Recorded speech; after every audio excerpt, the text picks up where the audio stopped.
All right, everyone, welcome back into another props video. Gonna be touching on the top prop bets on PrizePicks today, mostly because it's Taco Tuesday, which, as you guys know, is going to be profit day. But first, let's get into a recap of yesterday. So yesterday was honestly pretty brutal, guys. The sinking feeling I get after a bad day, you guys know this like really gets to me. Like I lose a little bit of sleep knowing that it was a bad day. Granted, yes, I know 95, maybe even 90% or 97% of the viewers watching this know how this stuff works, knows how we're supposed to attack it. It's an odds thing. And like, I'm hoping you guys are excited about today. Like the bad news is yesterday was a bad day. The good news is yesterday was a bad thing. So numbers wise, data wise, like I'm not saying it's going to happen, but more likely than not, today's going to be a good day. It's just how it worked. A good example of that was earlier on this season, we had a simple or similar day like this, and then we ended up going 80% on the next day. And that's just how it works out. And I know that you guys know that, the previous day, 5 for 6. And so that's probably a good example as well. Like coming in off of a really good day,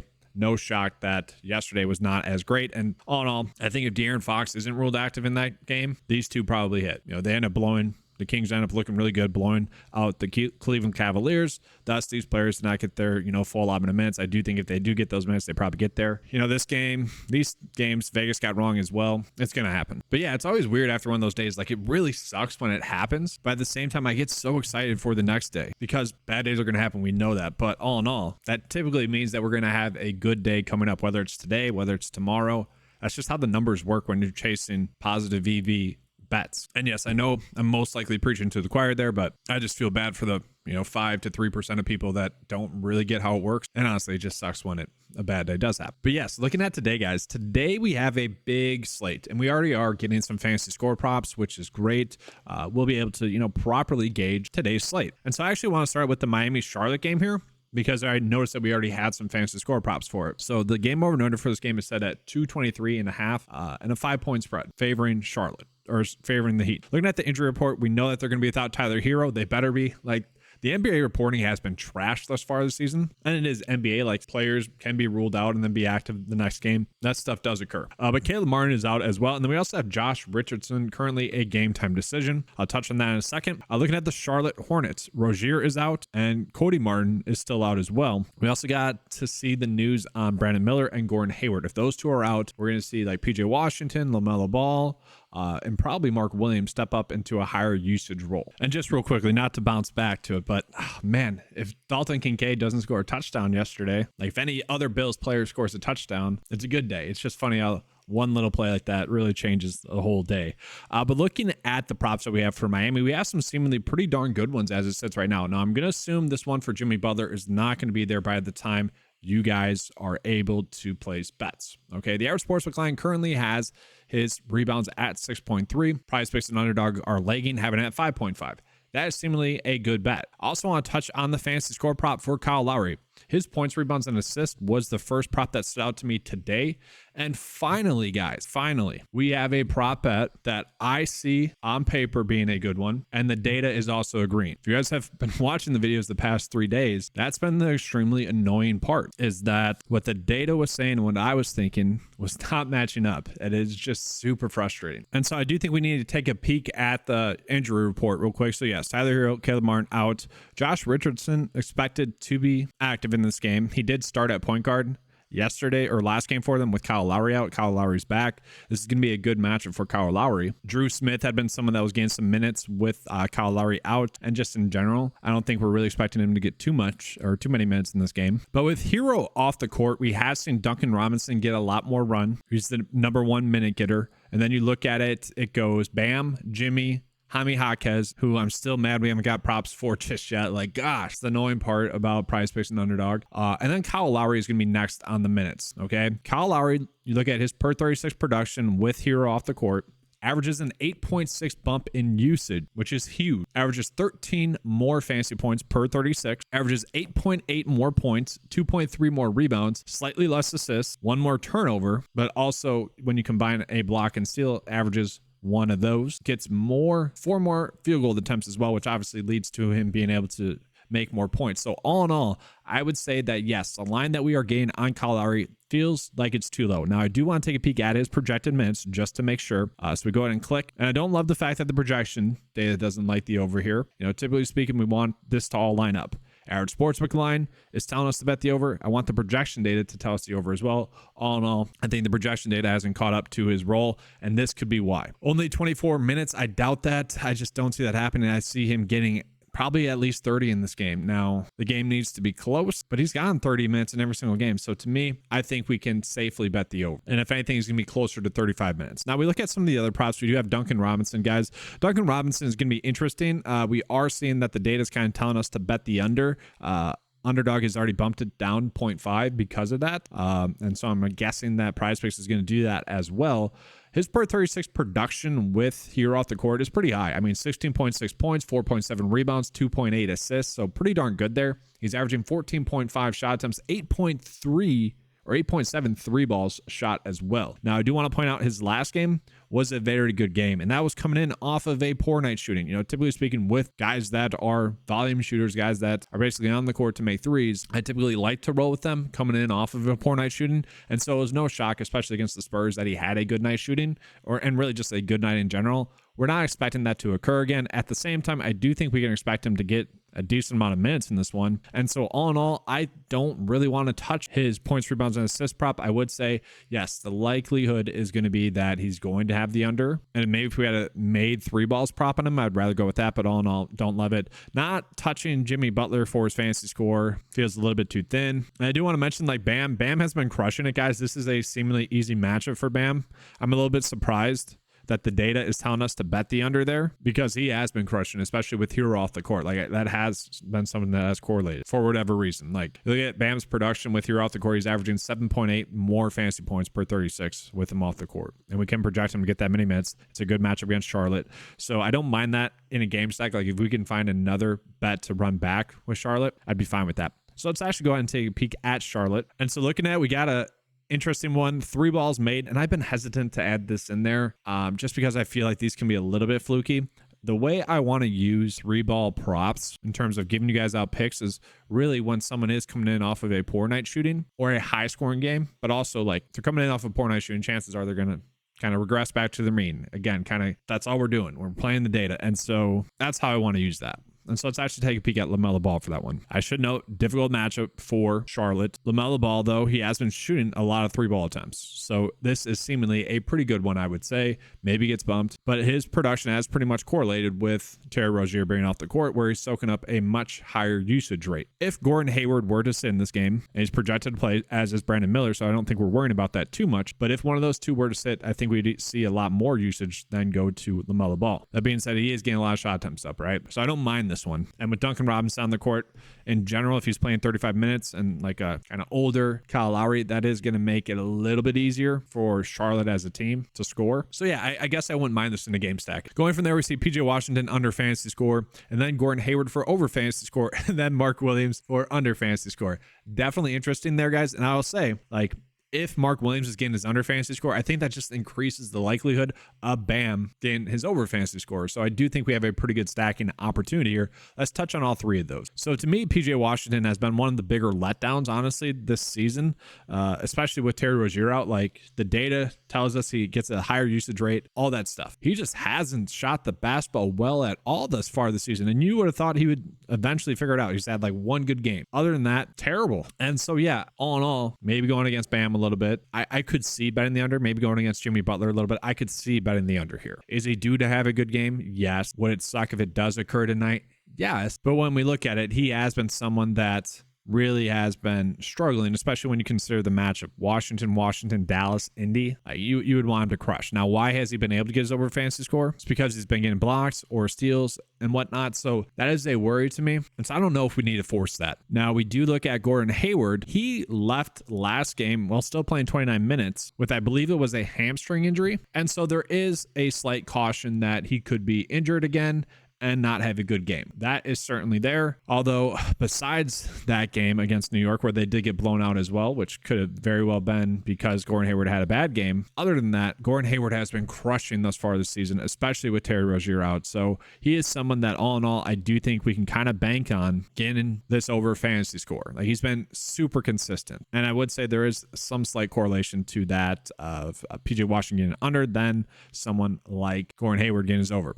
Now, Mark Williams is going to be a fascinating one because, you know, you look at Washington, you would have hoped people would have been able to do better. Dallas, he did. Indy, he did. Like, that's what you want to see. New York, it was just a bad game for that whole team. They are projected to stay close. The issue that we have is that we can't really bank on the minutes being there. Like, if he gets 30 minutes, should be able to get the over. If he doesn't, not going to get the over. And so let's actually take a peek at his projected minutes to tell us kind of what we should think about this. And he's not 27 minutes. So he's probably not going to get too many blocks and whatnot in this game. So I guess I'd be fine betting the under there as well. Now, I know I spent a lot of time on this game. It's because we had the fantasy score props. Those are typically going to be our source of best props to attack each night on NBA. But now we go ahead and get into the normal coverage here. We got the Hawks versus the Pistons. It's a 5.5 point spread. 230 for the over and under. The Pistons are still going to be without Jalen Duren in that game. They do have back Alec Burks and also Jaden Ivey. So on the previous Detroit slate, those two were looking like they were going to sit, and it seemed like Killian Hayes could be a good option. But no, with everyone back for the guards, tough to trust any of them. Now, I do think maybe Isaiah Stewart, if he pops up for a good prop, we could be looking at him. But we'll see. We do have Trae Young currently a game time decision, personal. Tough to really gauge that stuff. But I would say the line that we are getting is probably telling us that Young is going to play. Now, because of that, we're not getting any props, though, for Atlanta just yet. And Trae Young has been someone that has been playing much better lately. He just has. He's been someone that we could rely on the past few games. You know, start off slow and has picked it up recently. I don't want to spend too much time on this, but let's just take a quick peek at where the production shifts with Young off the court. And it does go to two players mostly. DeJounte Murray, as you would expect. And then it's Bogdan Bogdanovic. Okay, so DeJounte Murray averages 24.6 points, 4.2 rebounds, 8 assists, and 1.4 steals.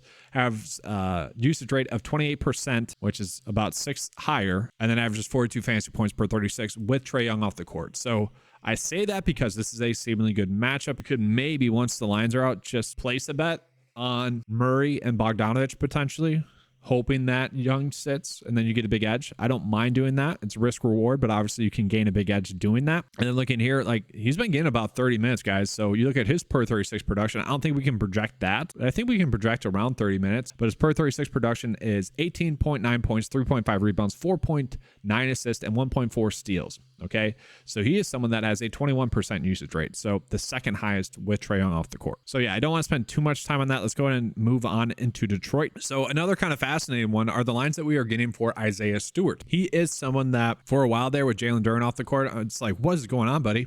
You should be doing better than you are. And lately we have seen him play pretty well now. Okay, so he's had 31, 32. Like, the minutes have been there for him. A little bit of foul trouble, a little bit of a game blown out. But if this game stays close enough, like Vegas is thinking, and then if Trae Young is out, I think that would benefit prop for Isaiah Stewart as well. We did see the over 1.5 threes as seemingly a good one. And he is someone that will shoot some three balls. Now, I do want to take a look at the data with Jalen Duren off the court. And full disclosure, I probably have a little bit of Isaiah Stewart and Jalen Duren bias. Like, I loaded up on those guys in best ball drafts, so fair warning. But looking at the per 36 production with Stewart off the court, again, I think we can expect him to get around 36 minutes. 15.5 points, 8.4 rebounds, 2.7 assists, and he averages 4.6 three-ball attempts, so doesn't probably increase too much, but makes about 2.9 of them. His fantasy points per 36 is 28. And I don't think we're too worried about the matchup with Detroit. It's in the middle of the road, so he should be fine. The interesting thing of note is just how many minutes Bagley is going to get, because he's only been getting 23, so they have been just going more of Stewart and also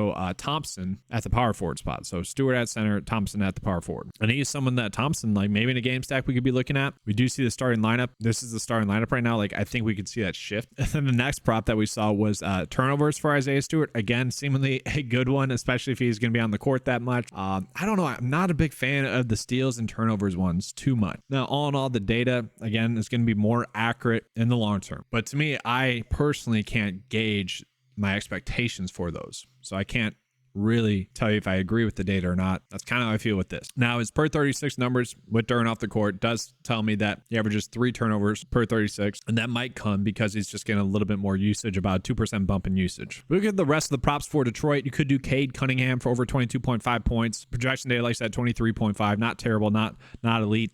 Isaiah Stewart over points, rebounds, and assists is thin. Same thing with Thompson.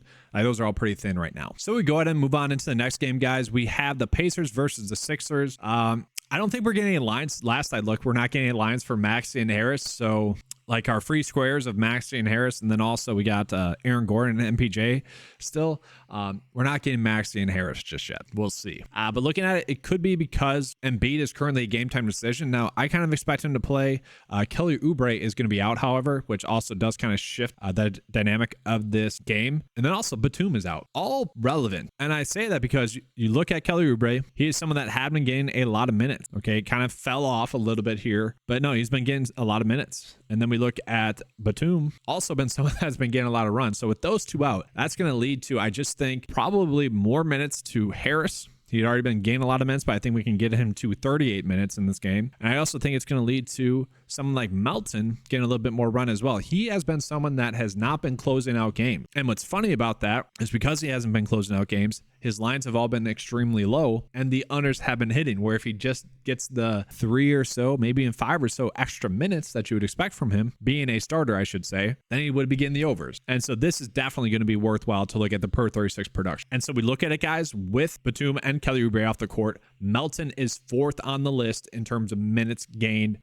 It goes Maxey, Harris, and Embiid. Minutes total, I should say. Melton averages 7.1 points, 4.6 rebounds, 5.1 assists. So it gets a little bit more rebounds, a little bit more assists, a little bit less points, nothing too crazy there. And the steals, blocks don't really change. Overall, he averages about 24 fantasy points per 36 as well. Given the matchup, I think we can give him a slight bump to that as well. So I want to see some props for the Sixers. And then just looking at like Maxey as well, it's tough for Maxey to get a bump in his usage right now because it's so high. Like it's at 26%. He's been a stud. We know that.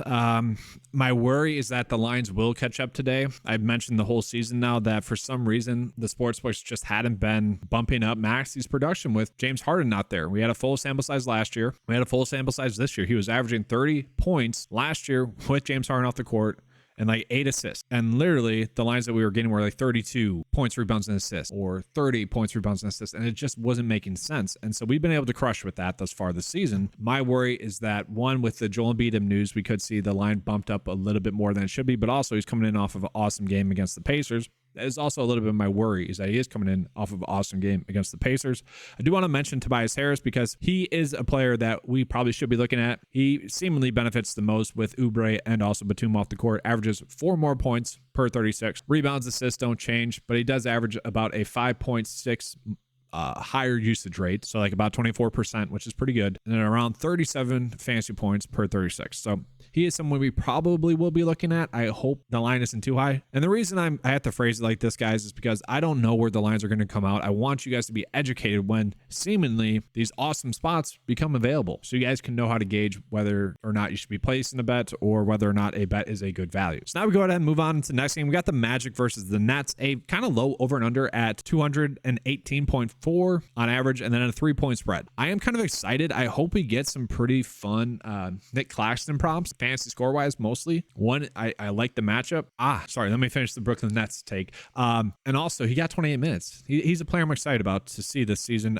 You look at the Nets, those are going to be without Ben Simmons, and they're also going to be without Cam Thomas. So that seemingly will mean that Nick Claxton will still get 28 or so minutes. We look at the Magic, Gary Harris and Markelle Fultz are ruled out. We'll see. I believe Markelle Fultz has been a source of frustration in terms of the NBA news. I've mentioned this a bunch, I believe, because I think he was a late scratch 2 slates ago, and then Cole Anthony was a stud. Now, full disclosure, this is a slip I already ran out this morning. I always kind of like to, this is not how you should do it. This is not a source of profitability at all, but I'm human. Humans do stupid things. I'll wake up and want to place a bet. And so I'll try to gauge which ones I like the most without doing too much research. And I don't mind this, but I went with Suggs for 19.5 points, rebounds, and assists. And I bring that up because lately in those, it hasn't gotten bumped. That is crazy. I don't know what's going on here. That is crazy to me.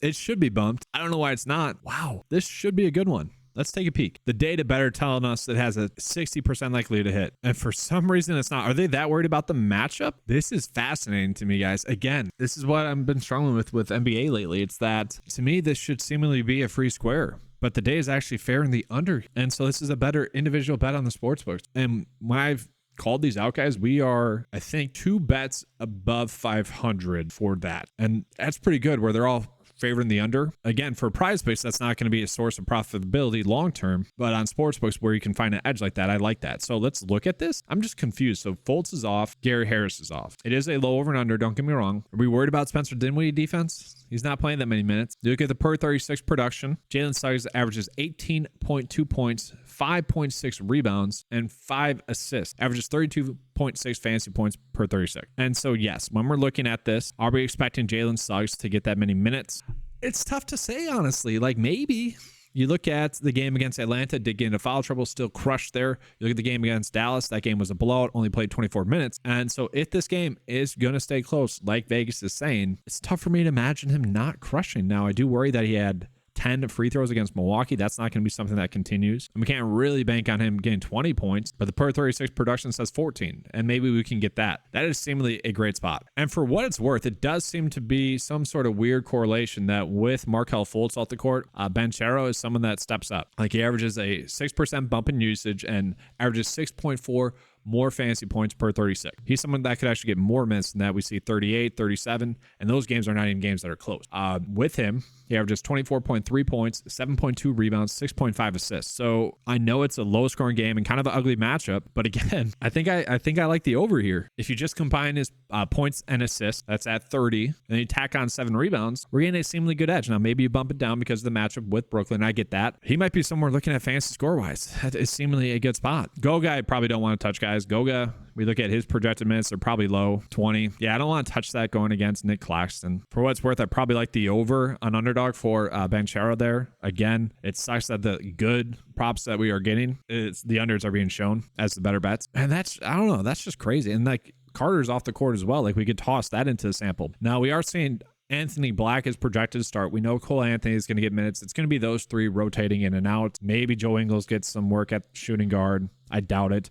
Jonathan Isaac is back as well. He's been playing well. But I think that kind of hurts Wagner and Goga a little bit more. That's why we're seeing Goga not get that many minutes. And then for Brooklyn, I'm not sure how many props we are getting. Oh, we're getting a decent amount. Okay, so let's break this down. This is a fun slate, guys. Honestly, I love this. Hopefully you guys are enjoying it as well. Make sure to give a like to the video if you are. God, it's just like yesterday, you guys could tell it's probably a grind. Like I was saying, we weren't getting that many good bets. No surprise that it wasn't a good day. Like today, we're getting a lot of good like game theory, stacks, and just everything, or we will as well. Looking at Cameron Johnson, this one is fascinating to me because he is someone that should be getting more minutes. He just hasn't just yet. And he's been injured, don't get me wrong. And that's obviously the concern. But when he starts to get more minutes, he's going to be productive. Okay, so I missed that. In the last game he did. He had 35 minutes in that game. We are good to go with him then. If he's going to be getting that many minutes, he should be someone that's shooting the basketball a lot. We saw that 16 shot attempts. Last year, he was someone that was a pretty consistent player for them. And so all in all, I want to see what props we're getting on him. Now, we are seeing the turnovers prop at 1.5 is one that we should be going in on. If he is playing that many minutes, probably going to be true.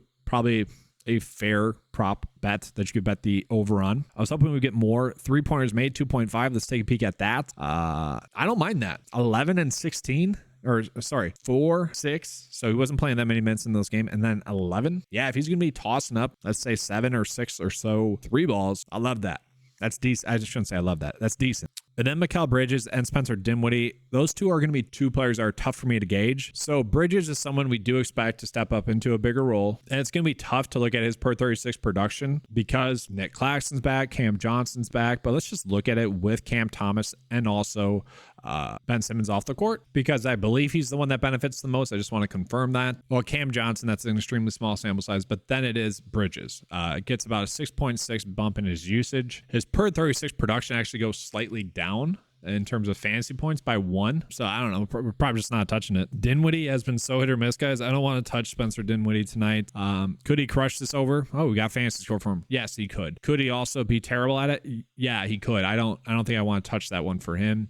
His per 36 production is 36 fantasy points per 36 with Cam Thomas and also Ben Simmons off the court. The issue is his minutes have been kind of sporadic, and so I'm probably just staying away from him. All right, so we are getting more fantasy score props, and I'll refresh that at the end of the video, I think, guys. But like instantly. Kyle Lowry, I think I like for over his fantasy score. Aaron Gordon, MPJ, you guys probably know by now, like these are just way too low. I would say like just been crushing. I'll get into that in a second. That's crazy to me. And then yeah, Jalen Suggs, like this one, I think we should be looking at the over as well. It's crazy to me. And so I did just refresh the data on my end. Wow. Okay, Nick Claxton was someone I thought I would want to be going in on, just given his points, rebounds, and assist props that we had. No, they bumped his fantasy score to 35. And I point that out because you look at it, 23.5, maybe tack on 2 blocks, that's only 29 points. Okay, so this is seemingly a very aggressive number. Now I know he went off against Washington. That's a very easy matchup.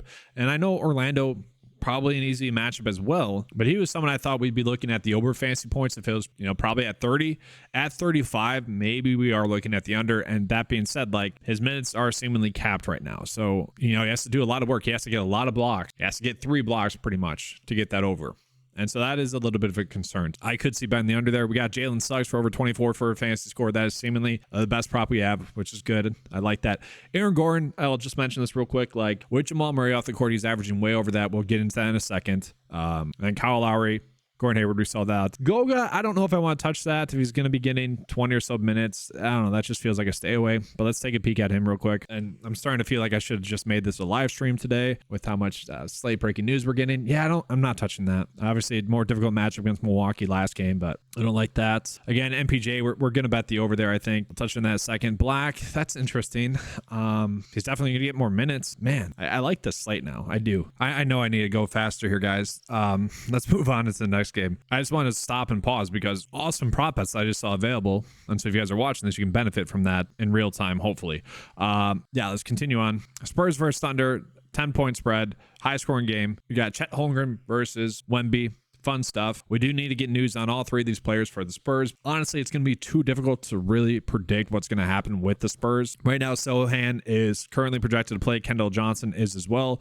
Trey Jones currently a game time decision. If one of those players sits, that does shift really what we're looking at. Yeah, I am going to stay away from that. Let's take a peek at the Thunder props that we're getting. Okay, we're not getting any OKC props just yet, probably because we are waiting on some news for the Spurs, which makes sense to me. So we'll go ahead and move on to the next game. We got Dallas versus the Pelicans. 3.6 is the average spread. A very high scoring game at 240. This is seemingly going to be a game where maybe we could stack. The issue that we're going to have here is that the Mavericks are very top heavy in terms of the production. It's literally Kyrie and also Luka. That is it. We look at the Pelicans. They are pretty banged up. Okay, Herbert Jones currently a game time decision. If he were to sit, we're going to see J-Val step up and play a lot more minutes, especially with Larry Nance off as well. That's another big. And then McCollum is still out as well. And so we're expecting Ingram, we're expecting Zion. But to me, kind of the most interesting one, what the heck, J-Val threes? To me, the most interesting play that we have is like what to do with J-Val, because he is someone at 24.5. If we see him get a little bit more minutes in this game, to me, he's someone that really could benefit. Like he is a point per minute producer. He just went off against them in the last game as well, while only getting 21 minutes. And so if Herbert Jones is out, we have seen that does lead to Val getting more minutes. And let's just take a peek at the lineup. He is truly a game time decision. Very much unclear there. All in all, though, if this game stays close, I do think J-Val should be able to have a good game. The data is saying it's going to be a close game, so I'm going to say it is going to be a close game. So again, this is probably a better bet on one of the sports books. Let's go ahead and move on to the next game. We got the Trailblazers versus the Jazz. So the Trailblazers are still banged up, but the Utah Jazz have been really sporadic. Now, I think it is worth noting that we have seen Lauri Markkanen step up into a more prominent role with Walker Kessler being injured. So that is something we can maybe look at. John Collins, a game time decision. Because of that, we might not actually get any props for this game, because if he sits, obviously Lauri Markkanen, I think, would step up into a bigger role. Look at the Trailblazers, still very banged up. Literally 4 of their top 6 players are out. Right. And so this game could get ugly. We have seen heavy minutes go to Jeremy Grant, Sharp, and Aiden's been getting a lot of run as well. Now, Aiden did cost us a 6-for-6 bet a few games ago, or 2 days ago now. What sucks is that he just wasn't as involved in the second half. You know, he's projected at 15.5 points in this game, which they're kind of favoring the under. I don't want to touch this. I don't want to touch the points and assist prop. Slightly favoring the over here. The projection data actually really likes the over here because he's someone that should be getting a lot of minutes, 31. That could actually be more if the game stays close. I say I don't like this because last slate it was 14.5 and he couldn't do it, which cost us the 6-for-6 slip. So that hurt. All in all, these are all probably correct. The issue that I have with Portland is that although we know that they're going to get heavy minutes, like Aiden probably is going to get closer to 35 minutes in this game, and I don't mind him. The issue that I have is they are playing a bunch of seemingly bad backup. Skylar Mays has been awesome. The thing that I worry about is like, if he was this good, he would have been playing that much. Like, there's a reason why he's a backup. We'll see him regress eventually. Sharp has been playing 40 minutes and not doing much with them. And what's weird is that he is scoring a decent amount, like maybe points prop we could be looking at there. It is a decently high scoring game. And then Grant and Matthias Thibault kind of stepping up into bigger roles. Grant is someone that is going to shoot the basketball a lot, we would think. Last game, only 17 shot attempts, which to me was a little bit strange because with those players off the court, he had been averaging around 20 shot attempts. So when we are seeing that the 2.53 balls is a good bet, I would agree. Like, he should probably be getting the over that. He just needs to shoot the basketball well. He will be shooting a lot, though. And so, to me, maybe once we get the fantasy score props, we could be looking at some stacks here. Like, if they keep it close, maybe we're looking at that. Let's take a peek at Utah. I mentioned Lauri Markkanen stepping up into a bigger role with Walker Kessler off the court, which, to me, is a thing that we need to monitor and maybe attack tonight. So with Walker Kessler off the court, Markkanen has been averaging 26 points, 11 rebounds. So already this one's kind of looking good. And then 1 assist. So we are seemingly getting a decent edge there. Now we look at his points, rebounds, and assists. Like already, once again, like I know he doesn't average that many more assists, but if we just look at his per 36 production with Kessler off the court, this should be at 37. You tack on another assist, 38. So a seemingly good edge there. The worry that we had would be this game being a blowout, but he has been dominating lately. He just has. And so maybe we're looking at the over fantasy score where, the last 3 games, he's been doing well. And the last 2 games are going to be the games with Walker Kessler off the court. So yes, a smaller sample size, but we look at the season-long data, it would suggest he's going to get around 47 fantasy points in this game, assuming that the game stays close enough for long enough. And so to me, that's probably where we want to be looking at. I will say John Collins maybe in a game stack we could be using. He's been a little bit too hit or miss to really trust. So we move on into the next game. We got the Timberwolves versus the Golden State Warriors. A fun game on their previous game. This is a 2-point spread, 220 for the over and under. We look at the injury report. Curry currently a game time decision, so I doubt we're going to get any props for them. The Timberwolves, all the players, all their starters did pretty well. Mike Conley, Ant-Man, Cat, and Rudy Gobert. Maybe there's a stacking opportunity. I doubt we're going to get great props there. We'll take a peek though and see. Jaden McDaniels over rebounds, not too much there. Mike Conley, let's take a peek at the 3 balls. So Mike Conley is someone that, is not going to shoot too many threes, and he has been a little bit hit or miss, but for the most part, we can bank on, let's say, 3 to 6, right? And most of the time, they're open looks. Just need him to knock him down. I mean, not much to it. I would say more times than not, he's going to average over that. Not much there. And because everyone had a good game last game, these are all seemingly pretty good props. I would say I don't mind Mike Conley for over his assist at 5. Chances are that's going to be a push. We are getting some Golden State Warriors props. So we'll take a peek at that. So Curry, right now, they're expecting him to play. Let's take a peek at the starting lineup just to confirm. No, he seems, I guess he's more likely to play than not. So that's why we're getting props for him. But all in all, we can see this is all we're getting for them. Someone in the comment section mentioned that in games that have stayed close for the Warriors, Draymond Green has actually been extremely consistent. I want to take a peek at that. So basically, when we don't use this game, didn't get that many minutes, and he's not going to get that many minutes, but we can probably project him to get 25. There's probably something there to that. Points, rebounds, and assists. And just as an FYI, guys, I always try to get to all the comments. Sometimes I miss them, but I mostly am reading them. So I appreciate those comments as well. Looking at it, we got 2 more games. Clippers versus Nuggets, 4-point spread, 225 for the over and under. So let's take a peek at this. We know that Jamal Murray is still out in this game. Looking at the Clippers, we know that Plumlee is still out in this game. So to me, I am very fascinated that, again, we are still not getting high prop lines for Michael Porter Jr. and Aaron Gordon. Let's just show you guys the bad way of going about betting, but I'll show you it. Like, if you were to just scroll through this, you'd be like, wow, that is seemingly a low line for Aaron Gordon. And then when you look more into it, you would also say, man, that is a strangely low line for Aaron Gordon. And this is kind of what I hate. This is what's been happening the past few days now, where data's telling us to bet the under, and I'm like, no, that's wrong. Bet the over. And I don't like doing that. That is not a long-term solution, or that's not a long-term approach to having a good bankroll, a big bankroll. That's just not going to happen. But that's kind of why NBA's fun. That's why you can gain edges. And so looking at it right now, guys, we look at the per 36 production with Jamal Murray off the court. We have seen Aaron Gordon average 4.8 more fantasy points per 36. That's mostly because he's gained a few more rebounds, which is weird, about 1 more assist. And so his per 36 production is 39.9 fantasy points per 36 with Jamal Murray off the court. And the fun thing about Aaron Gordon is that when I mentioned per 36, he might actually get more than that, like he had in the last game against Houston. So as long as this game stays close, that's appealing. Now, yes, Yes, some of you are going to say, well, he has a matchup with Paul George and Kawhi Leonard. Yes, that's a fair point, and that is probably why the lines are still low. That being said, they hadn't been bumped thus far, and this is a situation where I'm going to continue to roll with it, especially Aaron Gordon, where the minutes are pretty much locked in. Now let's talk about MPJ as well. MPJ has been shooting the basketball a lot. We love that. Had a block in the last game. We love that. His fantasy points per 36 is also 39.8 fantasy points per 36. The nice thing about MPJ is he has been getting 38 and 37 minutes. We love that. Maybe he's due for a poor game shooting. That could happen, but at the same time, the volume is there. And so I'm going to chase the volume.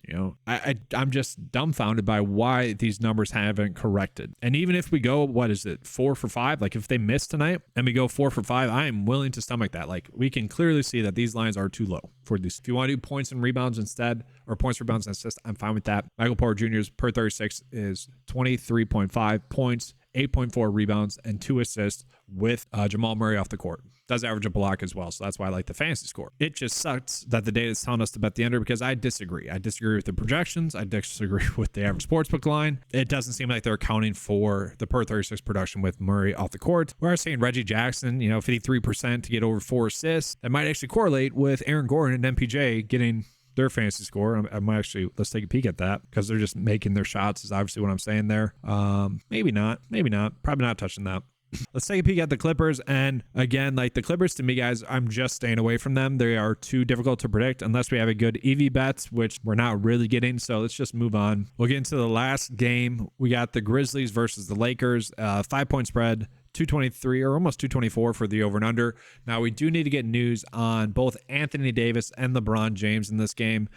We do know that Vanderbilt is going to sit. We do know that Gabe Vincent is still out. It is tough to gauge what we should be doing though here because of that. Like right now, LeBron is currently a game time decision projected to play, so we might get some props for that. But all in all, we're not. We're not right now. And it makes sense. We shouldn't be. And then Memphis as well, because of that, we're not getting any props. So let's go ahead and show you guys the top prop bets for today. Again, I'm going to show you guys the best bets that you can pair individually with the tacos that come out. We might actually have one. I do want to real quickly take a peek at college basketball as well, just real quick. Yesterday, Zach Edey was at like a 60% likely to get his over fantasy score. He ended up doing that, and one of his teammates did as well.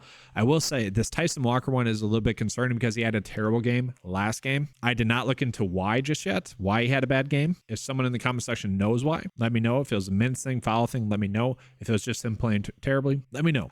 This one, Trey Alexander, seems pretty good, but we are getting 3 good fantasy score props for college basketball right now. College football, just for what it's worth, not that many good ones there right now. All right, so real quickly, I did just update the board for college basketball. And then I'll do that for NBA as well, just to show you guys the best props. If you guys want to roll with one of these ones instead of the bets that I thrown for the bet of the day, by all means, go for it. These are good EV bets that we have here. I like it. One that I think also will get bumped is going to be this one for rebounds. So decent one there as well. And we can see for Walker, just as an FYI, the reason why the fantasy score is probably being over is because he's slightly favored to get over 22.5 for his points, rebounds, and assists. The average sportsbook line has it at 23. So that does make sense why this low line would seemingly we could see him getting the over. And so as I finish up this video, this is the board right now for NBA. So we can see, yeah, Jalen Suggs still at 24 is the best one that we have available on the board.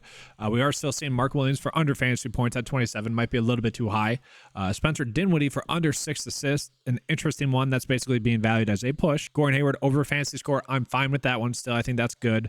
LaMelo Ball under rebounds, an EV bet. They did bump down Claxton half of a fantasy score, still probably a little bit too high. And then we're seeing the Kyle Lowry prop for fantasy score. I believe this got bumped up to 24 since I started the video. I'm not sure. Still a seemingly good bet. I'm just calling that out because if you guys like any of those bets better, if those meet your eye a little bit better, go for it. But to me, these are going to be the best bets available on the board.